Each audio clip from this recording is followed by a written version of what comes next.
Guys, welcome to my new YouTube video. Now if you're new here, don't forget to like and subscribe to my new YouTube channel. Now our topic today is about what is trending right now, and is domestic violence. Now the one grabbing the major headlines is about the death of a popular musician, popular gospel musician known as Osinachi Nwachukwu, who was allegedly being killed by her so-called husband. Now I'm going to discuss the major factors that promote domestic violence. Now, as for me, I think that the major factor that promotes domestic violence is, for instance, when a playboy that is not serious in marriage, is not yet ready for a relationship, impregnates his girlfriend, and the girl's family forces him to marry her, and he has no affection for her, no feelings, they are not soulmates, he doesn't love her really, but just toiling with her, and she gets pregnant and is being forced to settle down with her. And you expect me to think that there will be domestic violence in that type of marriage. Now, as for me, the second factor that promotes domestic violence is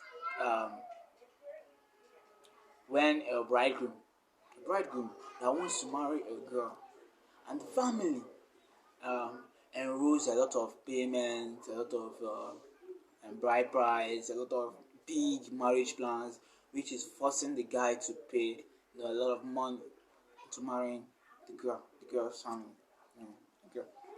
And this might make him feel like he's buying her over, that he's buying one type of property or land that is entirely the owner of her, that he's buying all what the parents have wasted money in training her. That also promotes domestic violence, because if you are giving a bridegroom the feeling that you're just selling your daughter over to him, that also promotes domestic violence, and the marriage might end up in financial crisis after huge money being spent in the marriage plan.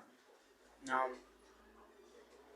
as for me, I don't know for you guys, but I personally think that it's not just the women that experience domestic violence. It's not just the women.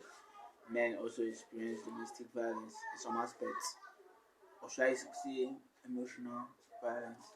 Now, when one when a lady is financially more independent than a man, and for instance, let's say the man is an orphan and he has no relatives or bloodline, he's married to a family, he's married a lady that family are well known with names, and family are intact, and he has no relatives, he's an orphan, and he might be treated unjustly. He might not be really a part of the family, he might not be part in decision making, in sharing of property, he might not partake in owning properties like that. So I think men do to go through domestic violence. Yeah, men do go through domestic violence. I'm going to tell you the tips on how to prevent a marriage from going to domestic violence. Number one tips that prevent marriages from heading to domestic violence is, number one, the two couples need to know each other well enough. You need to know your partner more than he knows him or herself. Know your partner more than he knows himself. Get. And secondly, love is never enough. Love is never enough. You need love, tolerance, submission, perseverance, forgiveness, and thereof. Now, love is never enough for marriage. Abraham, love is never enough for a couple to get married.